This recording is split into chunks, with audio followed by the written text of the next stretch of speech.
In 1936, Joseph Kennedy sat down with his lawyers and created something designed to outlast him: a trust fund, then another after that, each one larger.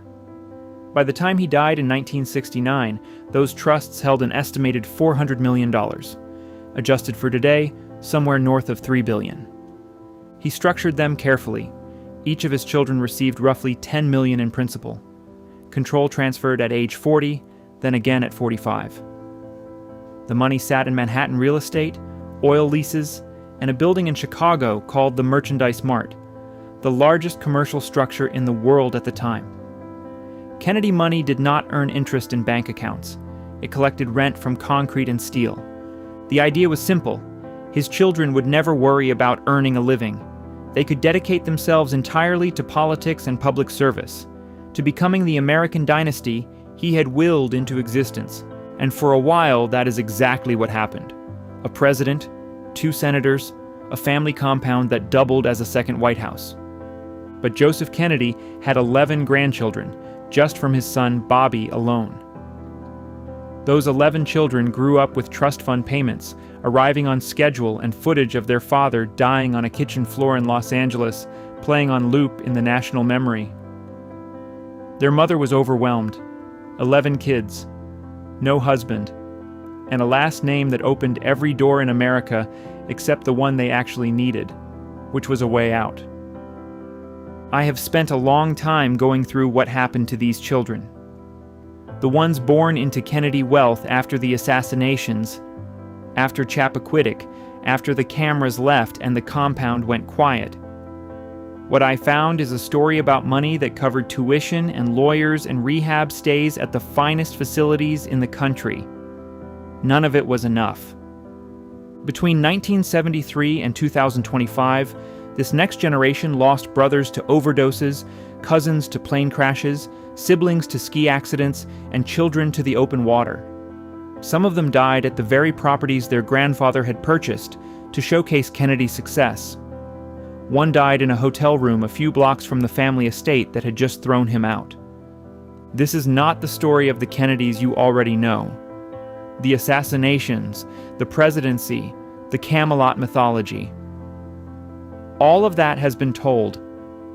This is what came after: the children who got the money and everything else. Chapter 1.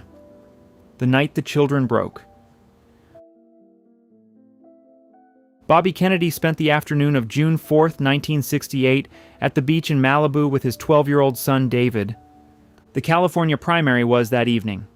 Months of campaigning came down to this vote. Bobby should have been at headquarters, reviewing numbers, talking to staff. Instead, he was in the ocean with his kid. Maybe he needed one ordinary afternoon before whatever came next. They were in the water together when a strong undertow grabbed David and started pulling him out toward open sea. Bobby swam after him, reached him, pulled him back to shore. Father saves son from drowning. A small private moment that never made the papers because of what happened 12 hours later. That night, Bobby stood at a podium in the Ambassador Hotel in Los Angeles and delivered his victory speech. He had won California. The nomination was within reach. David was upstairs in a hotel room. His brothers and sisters were asleep. He was 12 and still buzzing from the day, so he stayed up and watched the coverage on television. He saw his father leave the podium. The cameras followed Bobby through the hotel kitchen, then the shots. David watched his father get killed on live television, alone, in a hotel room, 12 years old. In the chaos downstairs, the ambulances and the screaming, nobody thought to check on a child in an upstairs room. Astronaut John Glenn and author Theodore White eventually found him. Hours later. He was still in front of the screen. He could not speak. I keep returning to the detail about that afternoon, Bobby pulling David from the Pacific, keeping him alive. And then everything after, pulling David under for the rest of his life. That time, nobody could reach him. Ethel Kennedy was 3 months pregnant with her 11th child when her husband was shot. She was at his side in the kitchen. She rode in the ambulance. She sat through the 26-hour vigil at Good Samaritan Hospital, while Bobby never regained consciousness. She came home to Hickory Hill in McLean, Virginia, with 10 children and one on the way. The youngest, Rory, would be born that December into a household that had already started to come undone. Hickory Hill was a 13-bedroom estate in Virginia where a sea lion once lived in the swimming pool, dogs running through every room, children climbing the furniture, the trees, each other. Bobby had liked it that way. He had grown up under his father's rigid discipline at the Hyannisport compound and deliberately chose something looser for his own family. Less structure, more warmth. Without Bobby, the looseness held nothing together. Ethel tried. A Gallup poll in 1969 named her the most admired woman in America, but admiration does not raise 11 children. According to biographer J. Randy Taraborelli, she burned through nannies at a pace that left the household in constant instability.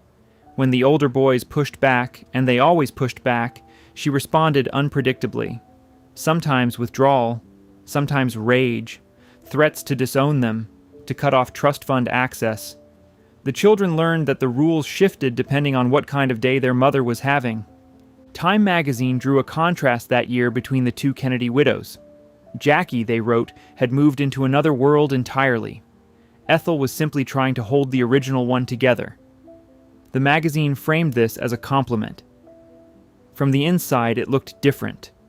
Bobby Jr. started using heroin at 15, David at 13. Both traced it back to the assassination and everything that followed. Years later, during Robert Kennedy Jr.'s confirmation hearings for Health and Human Services Secretary in 2025, their cousin Carolyn Kennedy said publicly that Bobby's basement, his garage, and his dorm room were where drugs were always available, that he had led other family members down the same road. Joe, the eldest son, was 16 when his father died.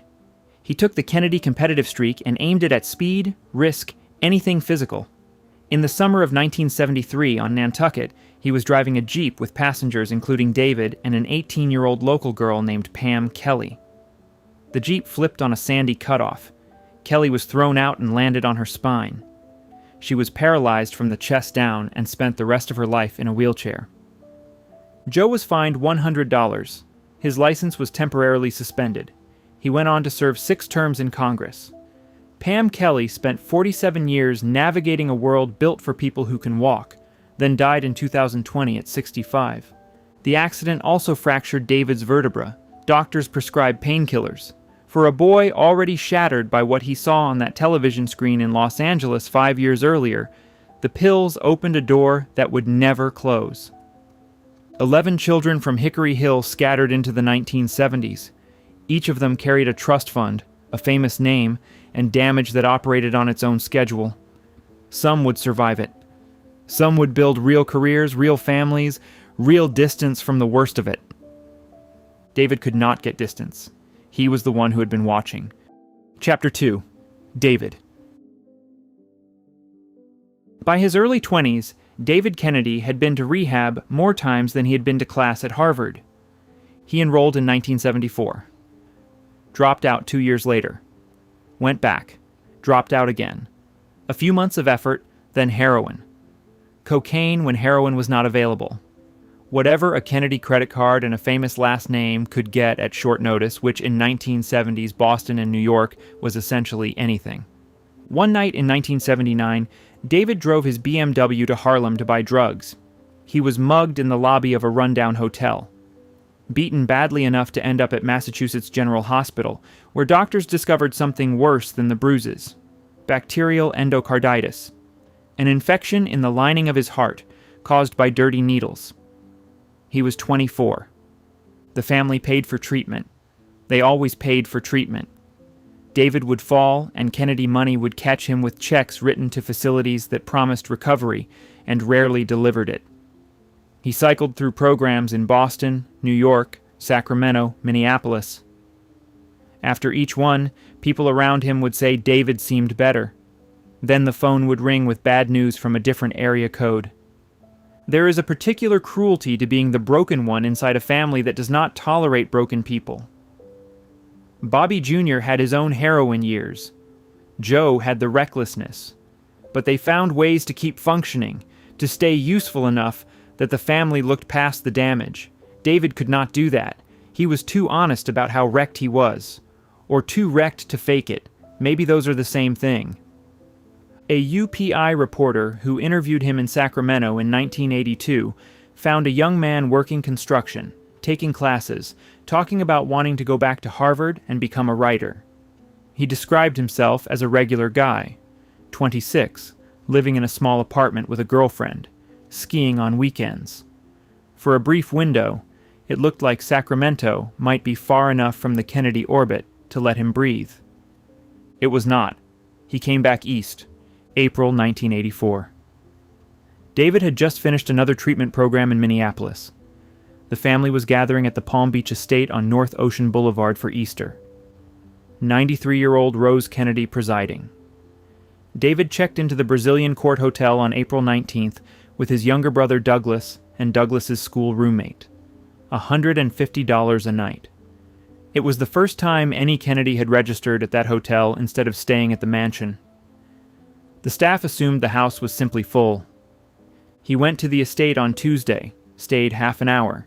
He was intoxicated, acting erratically, and was told to leave. Back at the Brazilian court, he drifted. A woman who spent time with him in those final days described him as sobbing and severely depressed, drinking vodka, snorting cocaine. On Easter Sunday, a priest celebrated Mass at the Kennedy Mansion. David was not there. Nobody at any of the 8 Catholic churches nearby saw him either.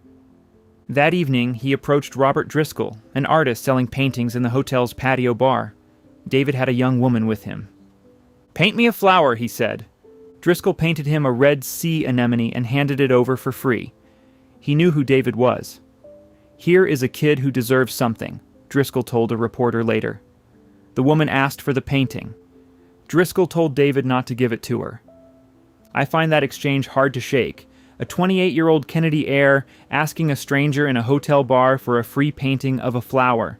What happened between Tuesday evening and Wednesday morning is documented in roughly 500 pages of police files released after a legal fight.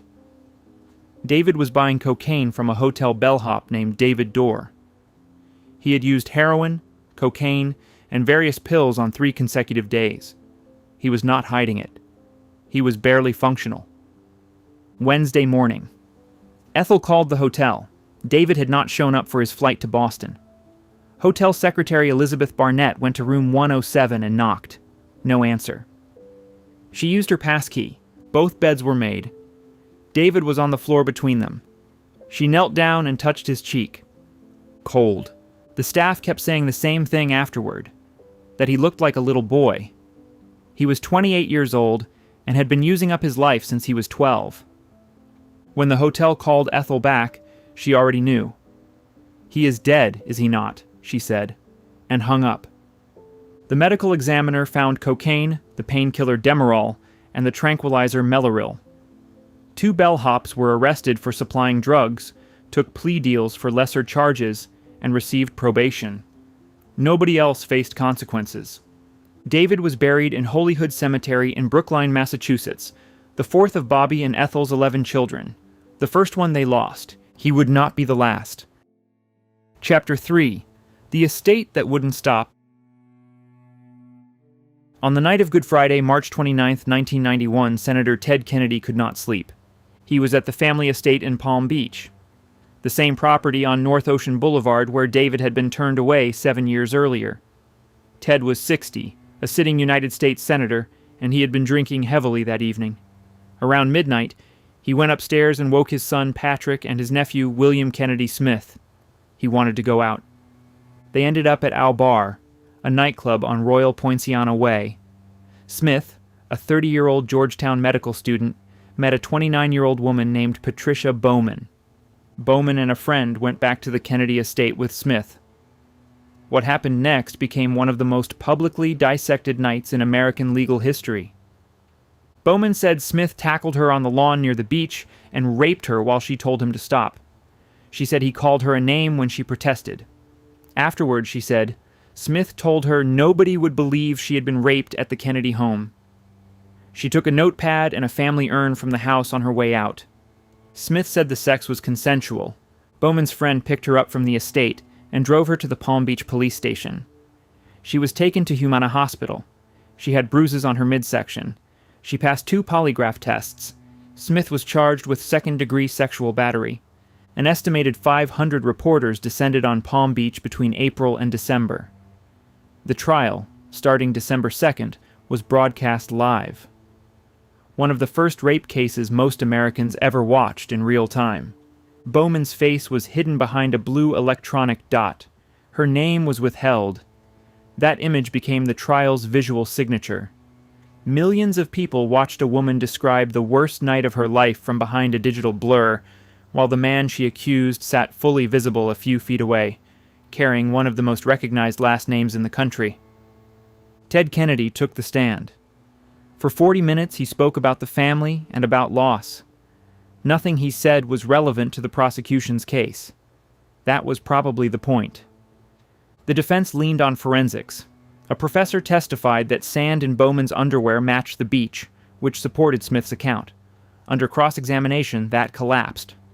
The prosecutor noted that a 200-pound man running across a beach would transfer sand to anyone nearby. The professor conceded the lawn also contained sand. Smith testified for 29 minutes. Calm, direct. The jury deliberated for 77 minutes and returned not guilty. 3 other women had come forward during the investigation saying Smith had assaulted them in separate incidents spanning 8 years. None had pressed charges at the time. Each said she did not believe she would be taken seriously because of his family. The judge did not allow their testimony at trial. What stays with me about this chapter of the Palm Beach estate is not the verdict. It is how that same strip of beachfront kept producing crisis after crisis while the family treated it as neutral ground. A place to gather for holidays, to recover from funerals, to go drinking on Good Friday with your nephew and end up on CNN for 6 months. Bowman identified herself publicly after the trial. Smith became a doctor, founded a landmine organization, and largely disappeared from public life. The estate stayed in the family. It had more to witness. Chapter 4. The Last Day of the Year. Before Michael Kennedy died, he was already finished. In the spring of 1997, reports surfaced that he had been having an affair with the family's babysitter. The girl had been 14 when it allegedly began. Michael was in his mid-30s, married, father of 3. His wife Victoria, daughter of sportscaster Frank Gifford, had reportedly caught them together. Michael took 3 polygraph tests arranged by his attorneys and claimed the relationship did not become sexual until the girl was 16, the age of consent in Massachusetts. The Norfolk County District Attorney investigated but dropped the case when the young woman refused to cooperate. No charges were filed. Michael issued a public apology to her and her family. The damage was done anyway. His brother Joe had been planning a run for governor of Massachusetts. The scandal made that impossible. Joe withdrew. The 2 brothers were described in the press as poster boys for bad behavior. Michael separated from Victoria. He had already been treated for alcoholism 2 years earlier, checking into a Maryland rehab facility on January 23, 1995. The same day, his grandmother, Rose Kennedy, died. I'm not sure what to do with that timing except note it. By late 1997, Michael was trying to put things back together. He had been out of public view for months. He ran Citizens Energy Corporation, his brother Joe's nonprofit that supplied discounted heating oil to low-income families. He co-founded Stop Handgun Violence. Reports suggested he and Victoria were reconciling. The family went to Aspen for the holidays. They had been going there since the early 1960s, when Bobby was still alive. Skiing during the day, dinner in the evening, and football. The Kennedys played football on ski slopes. Not casually. They would wait for the runs to clear at the end of the day, split into teams, and throw a ball back and forth while skiing downhill. Aspen Ski Patrol had warned them about this multiple times. The evening before New Year's Eve, officials from the Aspen Skiing Company called Ethel Kennedy directly and asked her to tell her children to stop. They played anyway. New Year's Eve, 1997. The family ate dinner at the Sundeck restaurant on Aspen Mountain and waited for the slopes to empty. Late afternoon. The snow was slick and fast in the fading light. Michael brought a handheld camera and recorded himself skiing down the run, captaining one of the teams. After the first goal, he handed the camera to a friend. What happened next took seconds. Michael went out for a pass. He turned to catch it, eyes off the slope. He hit a tree head first. Family members reached him quickly. He was unresponsive. Ski patrol arrived within 4 minutes and began cardiac care on the mountainside. They brought him down on a toboggan as darkness fell. On the way down, his pulse stopped. At Aspen Valley Hospital, doctors could do nothing more. Michael Kennedy was pronounced dead at 5:50 in the afternoon. He was 39. The body was flown to Massachusetts the next day. On New Year's morning, the family gathered at Hyannis Port. The flag at the compound flew at half-staff. Ethel had now buried 2 of her 11 children, David in 84, Michael in 97. The ski patrol had tried to prevent it. The resort had called the family the night before, and the Kennedys played football on a mountain in fading light anyway, because risk was something that happened to other people. Michael Kennedy is buried at Holyhood Cemetery in Brookline, same cemetery as David. Chapter 5. America's Prince. There is a photograph that defined a life before it was lived. November 25, 1963. A 3-year-old boy in a blue coat saluting his father's coffin outside St. Matthew's Cathedral. John Kennedy Jr. had no memory of that moment. He said so later. The image belonged to everyone else, and it followed him for 35 years. He became a lawyer, then left law to build something of his own. In 1995, he launched George, a political magazine that treated Washington like Hollywood. It worked for a while. By 1999, the magazine was losing close to $10 million a year, and his publisher was preparing to kill it. People magazine had named him the sexiest man alive at 27. He had dated actresses and models. None of that was going to save a failing business. His marriage was in worse shape than the magazine. John married Carolyn Bessette in September 1996. Secret ceremony on Cumberland Island, Georgia. The privacy lasted about a day. Paparazzi took permanent positions outside their Tribeca apartment. Every outfit Carolyn wore was photographed, every expression analyzed. She told a friend the only way to avoid the cameras was to leave at 7 in the morning. Then Princess Diana was killed in a paparazzi chase in Paris, August 1997. John's assistant Rosemarie Terenzio said Carolyn was horrified, not just by the death, but by the logic of it. If it could happen to Diana, it could happen to them. Carolyn told friends she was afraid the photographers would come for her and John even harder now, because they no longer had Diana to follow. She stopped going out. She refused to have children because she could not imagine raising them under surveillance. John wanted children. They went to counseling. By the summer of '99, they were reportedly living apart. John spent at least one night that final week at the Stanhope Hotel instead of their apartment. His closest friend, cousin Anthony Radziwill, was dying of cancer. George was collapsing. A recently broken ankle was still in a brace.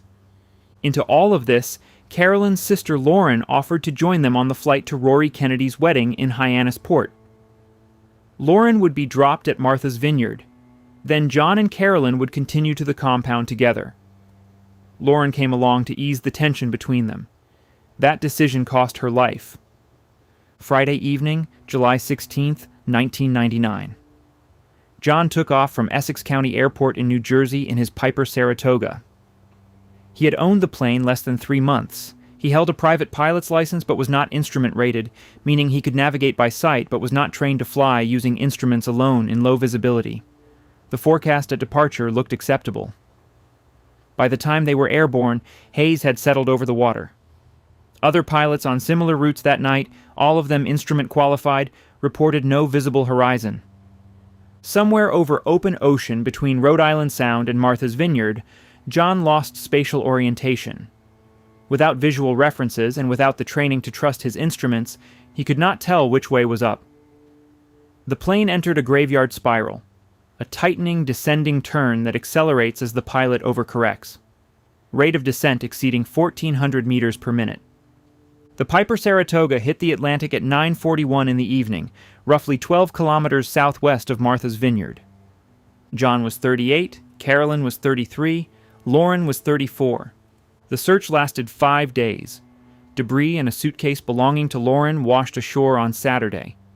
On Wednesday, Navy divers found the wreckage 37 meters below the surface. All three were still strapped into their seats. They had died on impact. The ashes were scattered at sea from a Navy destroyer. Rory Kennedy's wedding was postponed. Anthony Radziwill died of cancer 3.5 weeks later. Chapter 6. The Compound Keeps Counting. After JFK Jr.'s plane went into the Atlantic, there was a lull. Not peace. Just a stretch of years where nobody died in a way that made national news. The family kept producing lawyers and nonprofit directors and the occasional congressman. People stopped talking about the curse for a while. It did not stop. In May 2012, Mary Richardson Kennedy was found dead in a barn on the property she shared with Robert Kennedy Jr. in Bedford, New York. She was 52. The medical examiner ruled it a suicide by hanging. The autopsy found antidepressants in her blood and no alcohol. Mary and Bobby Jr. had married in 1994. 4 children. By 2010, he had filed for divorce. What followed was bitter and public. Custody fights, police calls to the house. Mary was arrested twice for impaired driving. Bobby had kept a diary in 2001 that documented sexual encounters with 37 different women during their marriage. Mary found it and passed it to her sisters with instructions that it should be published if anything happened to her. When Bobby arrived at the property after her death, Mary's sister said to him, "You have killed my sister." The family handled the funeral. The family handled the burial. Bobby won a court battle over her remains and buried her at a Kennedy cemetery on Cape Cod near his Aunt Eunice. Her own family had wanted her elsewhere. Even in death, the Kennedys controlled the narrative. 7 years later, the compound itself became the scene again. August 1st, 2019. Saoirse Kennedy Hill, 22 years old, granddaughter of Bobby and Ethel, was found unresponsive in a bedroom at the Hyannisport compound. She had spent the previous evening with her grandmother, dinner together, watched the Democratic debates on television, went out with friends afterward, sang karaoke at a local bar. The next afternoon, she was dead. Toxicology found methadone, diazepam, fluoxetine, and alcohol. Saoirse had written openly about her depression in her high school newspaper at Deerfield Academy. She described it as a heavy boulder on her chest that would be with her for the rest of her life. She was right about that, though not in the way she meant. 8 months later, during COVID lockdown in April 2020, Maeve Kennedy McKean took her 8-year-old son Gideon out in a canoe from her mother's waterfront property in Maryland. They were chasing a kickball that had blown into the Chesapeake Bay. The wind was stronger than it looked. Their canoe drifted past the sheltered cove into open water. Maeve was essentially paddling alone. An 8-year-old is not much help against the Chesapeake in April. A bystander saw them struggling and called for help. By the time rescue boats launched, the canoe had capsized. The water was 51 degrees. Neither was wearing a life vest. Maeve's body was recovered 4 days later. Gideon's 2 days after that. She was 40. He was 8. She had been a Georgetown professor, a human rights attorney, an advisor in the Obama administration. She had publicly criticized her Uncle Bobby Jr. for spreading misinformation about vaccines. None of that mattered against wind and cold water and a kickball drifting away from shore.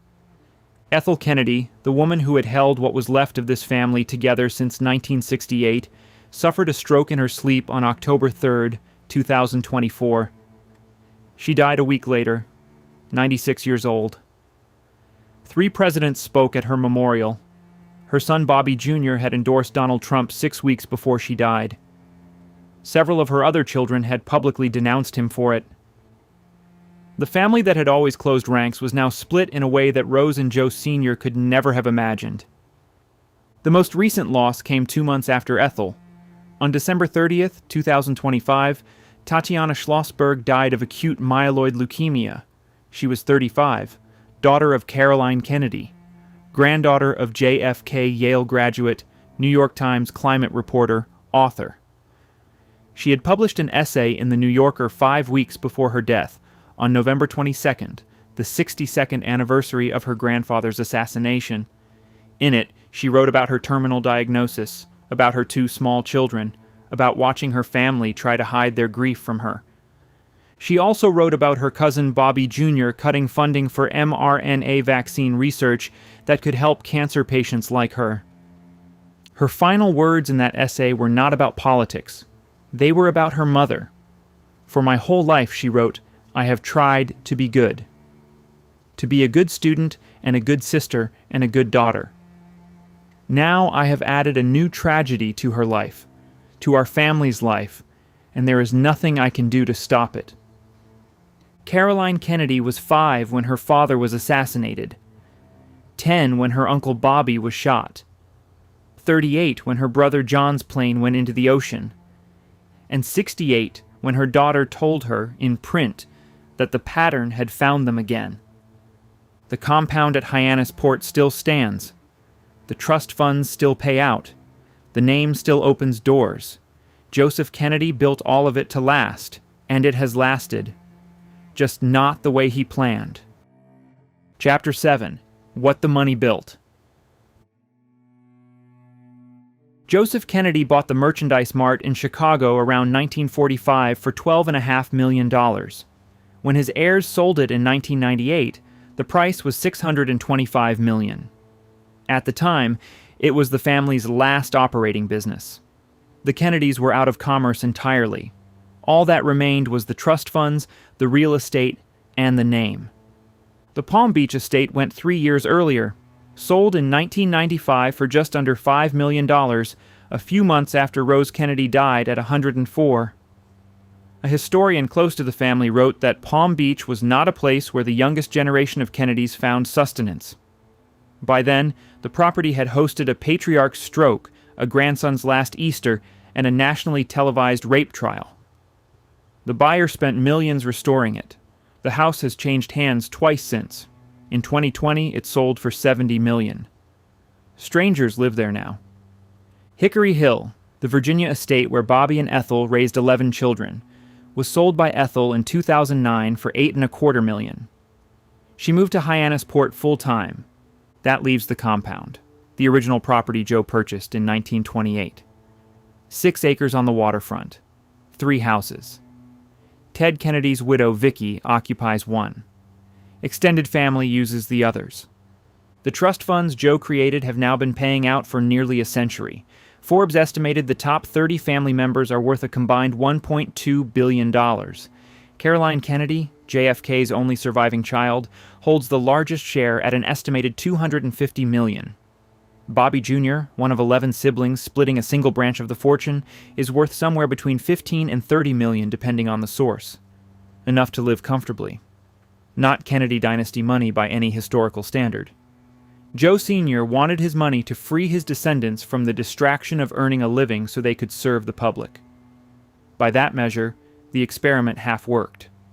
The family produced a president, 3 senators, a handful of congressmen, ambassadors, and 1 current cabinet secretary.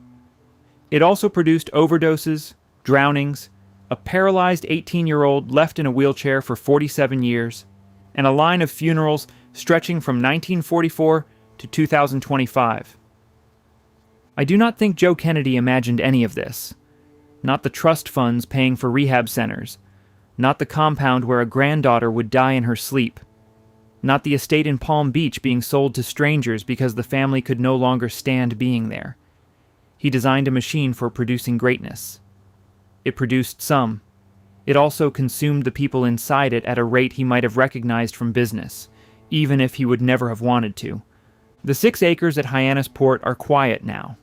The lawn is there, the dock is there. The water does what it has always done. If you walked the property without knowing its history, You would see a nice family compound on Cape Cod. That is what Joseph Kennedy paid for in 1928. Everything else he got for free. The people who study the Kennedy family tend to reach for the word curse. It is a convenient word. It suggests something supernatural, something beyond anyone's control. A force that chose this family and would not let go.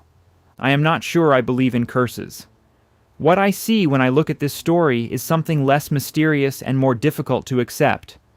A family that built incredible wealth and used it to pursue power at a scale most Americans can only observe from a distance.